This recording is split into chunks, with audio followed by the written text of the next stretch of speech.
Doctor ortho Ayurvedic oil और capsule, अब दर्द भी घुटने टेकेगा।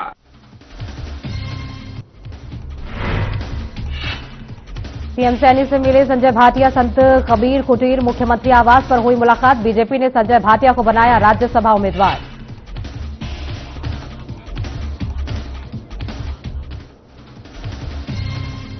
राज्यसभा चुनाव के नामांकन के आखिरी दिन कांग्रेस ने उतारा उम्मीदवार। कर्मवीर सिंह बौद्ध को बनाया प्रत्याशी। बीजेपी की तरफ से संजय भाटिया ने भरा पर्चा। निर्दलीय उम्मीदवार भी मैदान में।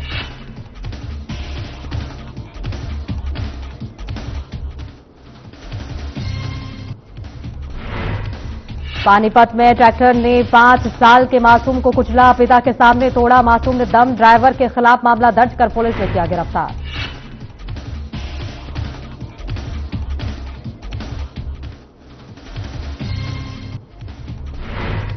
पानीपत में व्यापारी पर सरेआम गंडासियों से हमला। पुरानी रंजिश के चलते दिया वारदात को अंजाम। हमले का वीडियो आया सामने।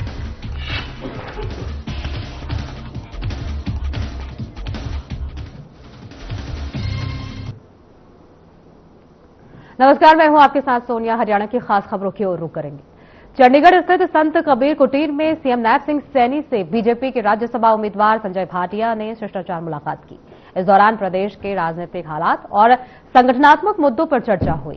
संजय भाटिया ने मुख्यमंत्री से मुलाकात कर आशीर्वाद और मार्गदर्शन प्राप्त किया। मुलाकात के दौरान पार्टी की मजबूती और आगामी राजनीतिक रणनीतियों को लेकर भी चर्चा हुई।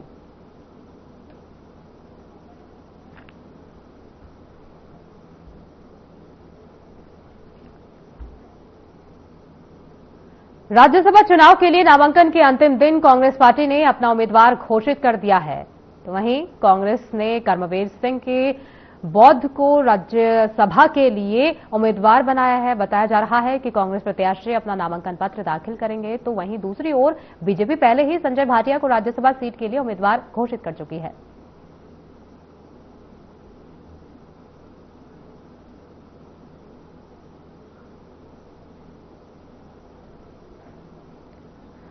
हरियाणा के राज्यसभा की 2 सीटों के लिए बीजेपी प्रत्याशी संजय भाटिया ने अपना नामांकन भरा। इस मौके पर सीएम नायब सिंह सैनी, पार्टी प्रभारी सतीश पूनिया, कैबिनेट मंत्री कृष्ण बेदी और प्रदेश अध्यक्ष मोहन लाल बडौली मौजूद रहे। नामांकन से पहले भाटिया ने बीजेपी के वरिष्ठ नेताओं से मुख्यमंत्री आवास पर मुलाकात भी की।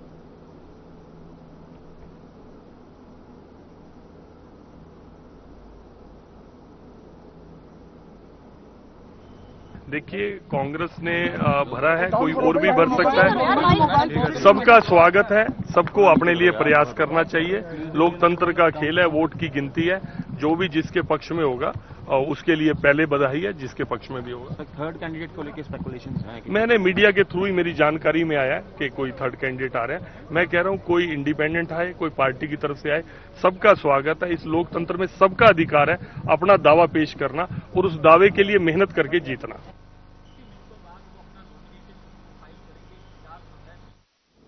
हरियाणा में 2 राज्यसभा सीटों के लिए नामांकन के आखिरी दिन कांग्रेस उम्मीदवार कर्मवीर बौद्ध ने नामांकन दाखिल किया। इस दौरान नेता प्रतिपक्ष भूपेंद्र सिंह हुड्डा, कांग्रेस महासचिव रणजीत सिंह सुरजेवाला, हरियाणा प्रभारी बीके हरिप्रसाद और प्रदेश अध्यक्ष राव नरेंद्र सिंह समेत कई नेता मौजूद थे। नामांकन के बाद कर्मवीर बौद्ध ने कहा कि हरियाणा कांग्रेस पूरी तरह एकजुट है। राज्यसभा चुनाव जीतने के लिए 31 वोट चाहिए और उनके पास 33 विधायकों का समर्थन है। उन्होंने कहा कि इस बार बीजेपी की फूट डालो और राज करो की नीति नहीं चलेगी। उन्होंने उम्मीदवार बनाने के लिए राहुल गांधी और मल्लिकार्जुन खड़गे का धन्यवाद किया और बीआर अंबेडकर को भी याद किया। कांग्रेस नेता रणजीत सिंह सुरजेवाला ने कहा कि पार्टी ने एक गरीब और जमीन से जुड़े कार्यकर्ता को टिकट दिया है। वहीं भूपेंद्र सिंह हुड्डा ने कहा कि कांग्रेस के सभी 37 विधायक कर्मवीर बौद्ध को वोट देंगे। श्री मल्लिकार्जुन खड़गे जी ने एक गरीब दलित परिवार से कर्मचारी से समाज सेवा तक जिन्होंने बेहतरीन कार्य किया और अब अखिल भारतीय अनुसूचित जाति विभाग में काम कर रहे हैं, एक ऐसे कर दिया कि कांग्रेस न केवल शोषित और वंचित वर्ग के साथ खड़ी है, पर एक जमीनी कार्यकर्ता को वहां भेजकर ये साबित हुआ है कि कांग्रेस जो है जमीनी कार्यकर्ता को प्राथमिकता देगी। धन्यवाद। गांधी जी, देश के जो ना राष्ट्रीय मल्लिकार्जुन खड़गे जी और हमारे जो राष्ट्रीय अध्यक्ष हैं जो है ना राजेंद्रपाल गौतम जी, के राजू जी, या डॉक्टर अनिल जैन जी, या वेणुगोपाल जी, या प्रदेश के हुड्डा साहब, शैलजा बहन जी, या तमाम जो ना चौधरी वीरेंद्र सिंह सुरजेवाला जी, या तमाम हमारे जो विधायक हैं, प्रभारी जी हैं, अध्यक्ष हैं, उनका धन्यवाद करता हूं। और मैं कोशिश करूंगा जो जिम्मेवारी दी है, जैसे मैंने एक नौकरी में रहते हुए काम किया सामाजिक, अभी मैं और ज्यादा काम करूंगा।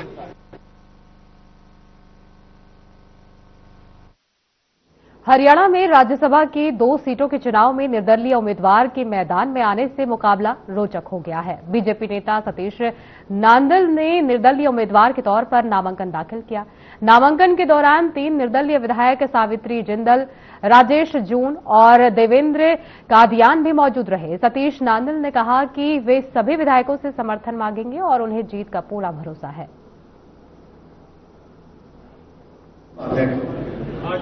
जी, भारतीय जनता पार्टी तो बात समर्थन की बात करें और बात करें, मैंने पहले भी जब मैं यहाँ एंटर किया बताया था, अभी मैं आपसे यही बात कर रहा हूं कि अभी फार्म भरने की प्रक्रिया पूरी हुई है, कल स्क्रूटनी है।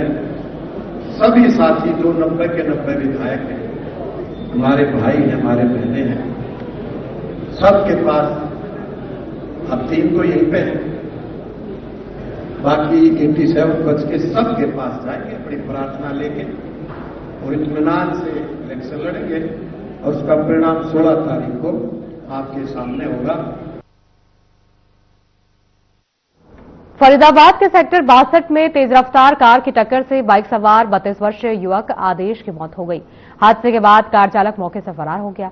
राहगीरों ने घायल युवक को अस्पताल पहुंचाया। अस्पताल पहुंचाने पर डॉक्टरों ने आदेश को मृत घोषित कर दिया। पुलिस ने पिता की शिकायत पर अज्ञात कार चालक के खिलाफ मामला दर्ज कर जांच शुरू कर दी है।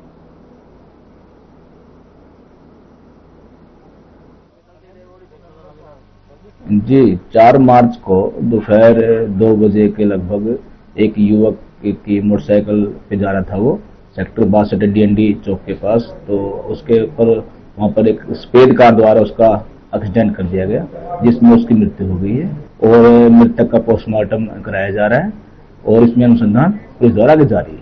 जी, अभी जो शिकायत जी उसके पिताजी ने, तेजवीर जी ने अपनी शिकायत दी है, जिसमें उसके बाद बताया गया उसका बेटा जो आदेश था वो कल 4 मार्च को अपने घर से जो लीलावती इंक्लेव सेक्टर 71 मुजड़ी में रहते हैं, वहां से वो साहूपुरा की तरफ जा रहा था, तो रास्ते में वो एक्सीडेंट हो गया। एक सफेद कार के चालक को एक्सीडेंट करना बताया गया है, तो अभी तक कार की कोई आइडेंटिफिकेशन नहीं हुई है। पुलिस सीसीटीवी फुटेज वगैरह अपनी तलाश करेगी, जांच करेगी और उसके उपरांत उसके ऊपर आगे कार्रवाई की जाएगी। ये जो है ड्यूटी के लिए गया था। क्या नाम था उनका? आदेश कुमार, 32 साल।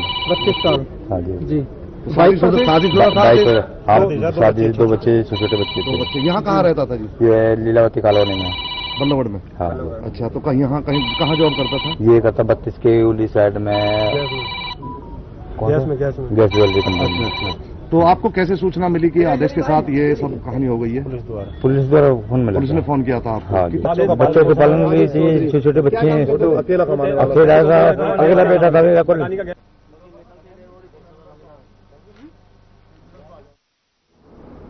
रेवाड़ी के थाना खोल पुलिस ने एक शातिर चोर को गिरफ्तार कर बड़ी सफलता हासिल की है। आरोपी के कब्जे से करीब 21 लाख रुपए के जेवरात और 2 बाइक बरामद की गई है। गिरफ्तार आरोपी की पहचान नारनौल निवासी मुकेश उर्फ रिशु के रूप में हुई है। पुलिस ने आरोपी को अदालत में पेश कर न्यायिक हिरासत में भेज दिया है।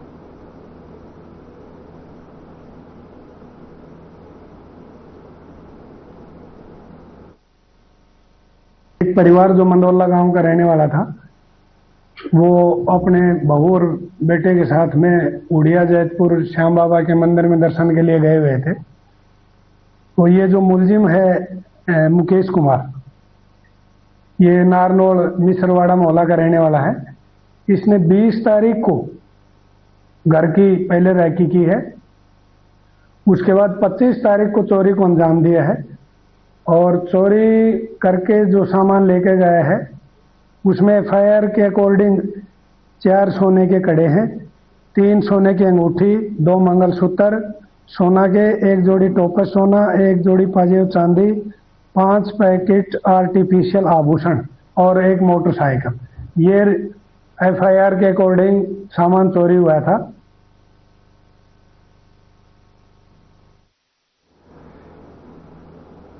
रतिया में जन स्वास्थ्य विभाग का शहरवासियों पर पानी के बिल का 5 करोड़ रुपए से ज्यादा बकाया है। विभाग ने अब बकाया वसूली के लिए शहर में कनेक्शन काटने की कार्रवाई शुरू कर दी है।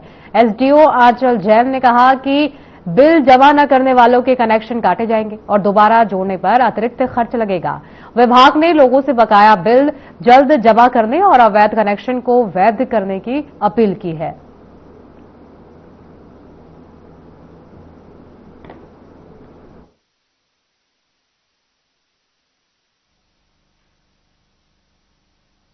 शहर के अंदर जो है पानी का और सीवरेज का जो बिल है उसका लगभग 5 करोड़ रुपए हमारा अभी बकाया है।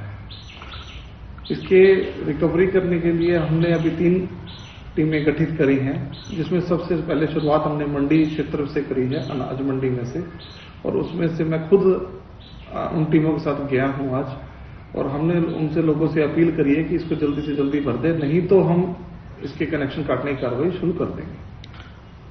कनेक्शन कटने के बाद उसको दोबारा से कनेक्शन अप्रूवल करवाना होता है, जिसके लिए पहले तो हम उसके कनेक्शन काटने के पैसे लेंगे, उसका खर्चा जो आएगा वो भी उससे आ जाएगा, और उसके बाद उसको दोबारा से लगाने के लिए पहले उसको सारा का सारा बिल भरना पड़ेगा, और उसके जो सरकार के तरफ जो देय चार्जेस हैं वो भी उसके लगेंगे।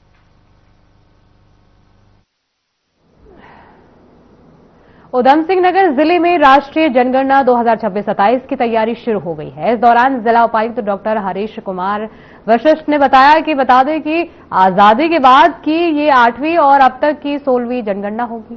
पहला चरण गृह सूचीकरण और आवास जनगणना 1 अप्रैल से 30 सितंबर 2026 के बीच होगा, जबकि दूसरा चरण जनसंख्या गणना 9 से 28 फरवरी 2027 तक आयोजित की जाएगी।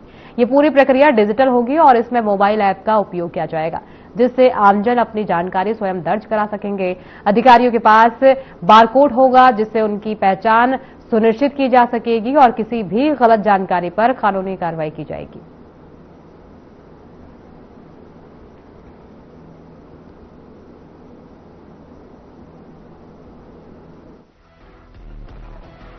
नेशनल ट्रेनर्स ने मास्टर ट्रेनर्स को ट्रेनिंग दी और मास्टर ट्रेनर्स अब फील्ड ट्रेनर्स को ट्रेनिंग देंगे, जो पलवल में 16 मार्च से 18 मार्च के बीच में फील्ड ट्रेनर्स को हम ट्रेनिंग देंगे।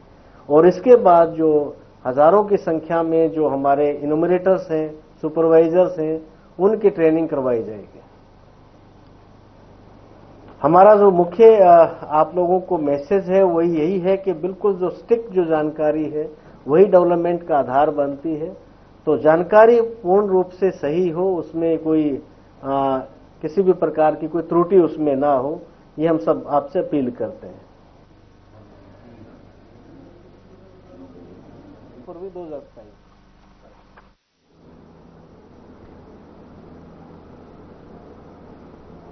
पानीपत के पुराना औद्योगिक थाना क्षेत्र में फाग के दिन एक युवक की पीट कर हत्या कर दी गई। बता दें कि मृतक की पहचान रोहित के रूप में हुई है। परिजनों के अनुसार कुछ युवकों ने कमेंट करने की गलतफहमी में रोहित को घेर लिया और उस पर ईंटों और सुए से हमला कर दिया। बताया गया कि आरोपियों ने 11 से 12 बार सुए से वार किए, जिससे उसकी मौके पर ही मौत हो गई। तो वहीं सूचना मिलते ही मौके पर पहुंची पुलिस ने शव को पोस्टमार्टम के लिए भेज दिया और मामला दर्ज कर जांच शुरू कर दी है।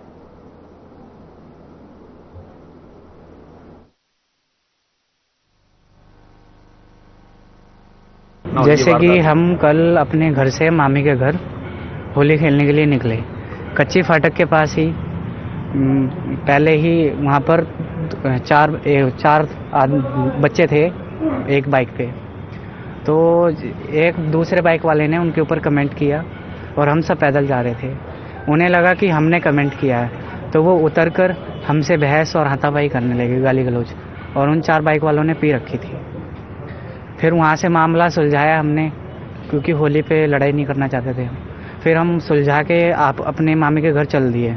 उनमें से एक लड़का हमारे पीछे लग गया और फ़ोन पे ही बताने लग गया कि ऐसे ऐसे मेरे को मारा है।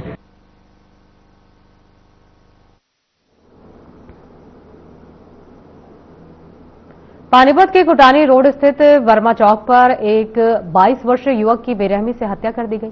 बता दें कि इस दौरान करीब 25 लोगों ने लाठी डंडों गंडासियों और बर्फ तोड़ने वाले से हमला कर दिया। तो वहीं इस मामले में परिजनों के मुताबिक कॉलोनी के अजय और उसके साथियों ने पुरानी रंजिश के चलते वारदात को अंजाम दिया।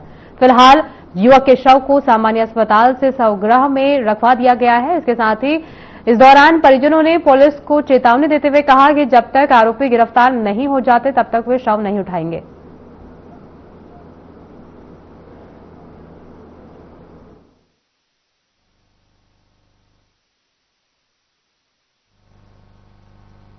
सर बात यह थी, हम घर पे तो एक छोटा सा लड़का कॉलोनी का आया मेरे पास, कहता है कि भाई तेरे चाचा के लड़के को 20-25 लड़के मार रहे हैं। ठीक है। मैं मौके पे गया वहाँ मेरे को वहाँ नहीं मिले उस टाइम, मतलब पूरा मेरा ग्राउंड घेर लिया। चाहे तो आवाज़ सुन के वो भाग गया, मैंने गाली गुली दी है वहाँ जाने के बाद। उसके बाद मैं वापसी आया हूँ ना, तो एक कोने में तोड़ फोड़ के घेर रखा था। मैं उसी टाइम उसको तुरंत ठाके कंधे पे ठाके ग्राउंड से बाहर लाया। बाहर लाने के बाद मैंने मेट्रो करी, मेट्रो के बाद मैं सीधा यहाँ हूँ। फिर उसने ललित ने होश में था, वो उसने नाम बताए हैं 5-6 नाम है करण, अजय, डीसी, फरमान, सागर, रमन, सूरज।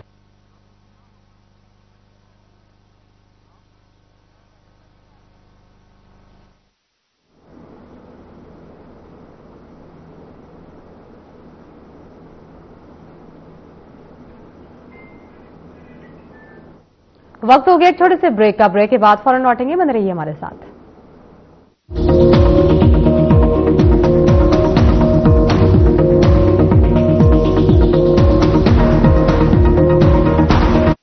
अब भी मजा आएगा ना वीडियो। पेट दफा रोग दफा सबको पता, फिर तुझको नहीं क्यों पता। अरे पेट दफा रोग दफा एक चलो। चुलबुलापन जिसकी हर बात में भूल जाए, मेरी जैसी मेरी अपनी पताका चाय गजब का स्वाद। क्या रंग खिला, क्या रूप सजा, मैंने ही नहीं दुनिया ने कहा।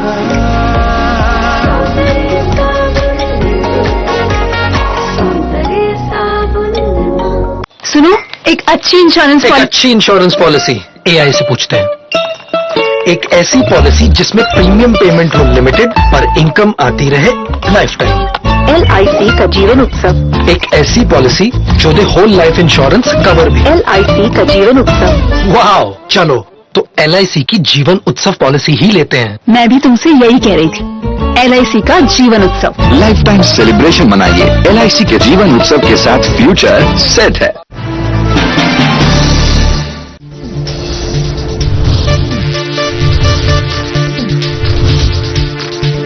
साधना इंस्टीट्यूट के छात्र हर साल नए नए जगहों पर, नए नए संस्थानों पर काम करने के लिए जाते हैं, उन्हें प्लेसमेंट मिलता है और साथ ही साथ वो संस्थानों का और साधना इंस्टीट्यूट का नाम भी रोशन करते हैं। तो अगर आप इलेक्ट्रॉनिक मीडिया, मास कम्युनिकेशन में अपना करियर बनाना चाहते हैं तो साधना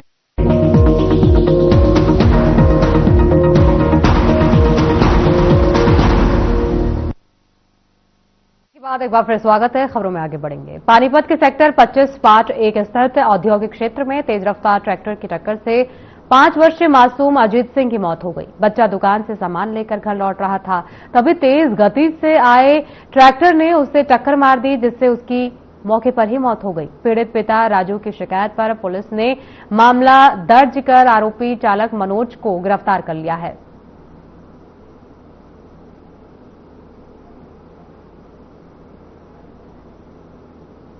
सर, हमारा लड़का फैक्ट्री से जा रहा था दुकान पे, दुकान से सामान लिए वापसी आ रहा था, तो बीच में रोड थी, तो लड़का उधर से आ रहा था और ट्रैक्टर वाला इस साइड से दाबे हुए आ रहा था।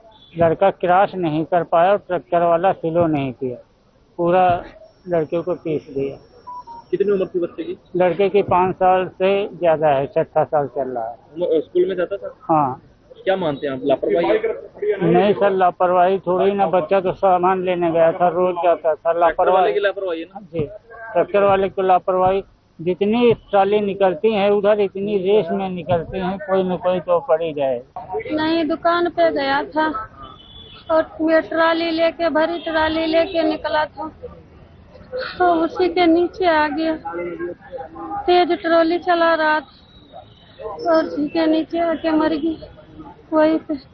बच्चा रोड क्रॉस कर रहा था? हाँ, रोड क्रॉस कर रहा था और वैसे ही बच्चा मर गया। गाड़ी वाला स्पीड में? हाँ, चलाने वाला बहुत स्पीड में था। उसके बाद बच्चे को लेके गए ड्राइवर को? किसके? बच्चे को लेके गए?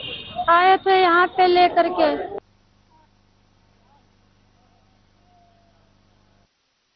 पानीपत के विकासनगर में पुरानी रंजिश के चलते एक व्यापारी पर गंडासियों से सरेआम हमला कर दिया गया, तो वहीं अब इस हमले का खौफनाक वीडियो सामने आया है, जिसमें 2 हमलावर हाथों में गंडासियां लेकर वार करते दिख रहे हैं। बताया जा रहा है कि मनीष नामक व्यापारी पर अचानक हमला किया गया, जिससे वे गंभीर रूप से घायल हो गया और मौके पर चीख पुकार मच गई। तो वहीं इस दौरान एक महिला ने हमलावरों के सामने आकर उसकी जान बचाई, जिसके बाद घायल मनीष को निजी अस्पताल में भर्ती कराया गया, जिसके बाद पुलिस में शिकायत मिलते ही जांच शुरू की।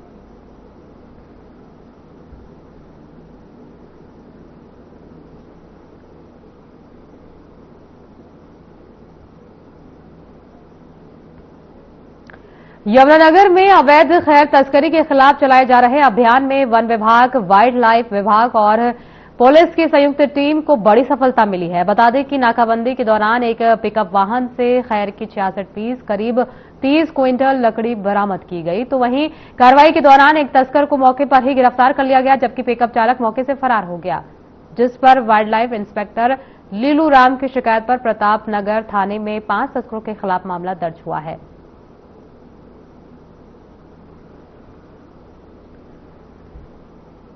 कटी जो है वो भरकर बेचने के लिए जाएगी। तो सूचना पाकर छबील दास अनुज ब्लॉक ऑफिसर जो हमारा खिलौड़ ब्लॉक का इंचार्ज है, और रमेश कुमार ASI और प्रदीप कुमार ASI थाना खिजराबाद से वो साथ लेकर एक नाकाबंदी की गई। नाकाबंदी स्टाफ द्वारा जो मुजाफत कला के पास बंगेड़ी रोड पर की गई, तो थोड़ी देर बाद लगभग 2:30 पर एक पिकअप गाड़ी उनको आती दिखाई दी। उन्होंने उसको रुकवाने के लिए इशारा किया, तो वो रुकवाने के डर से, पकड़े जाने के डर से वहां से गाड़ी छोड़ने भागने लगे।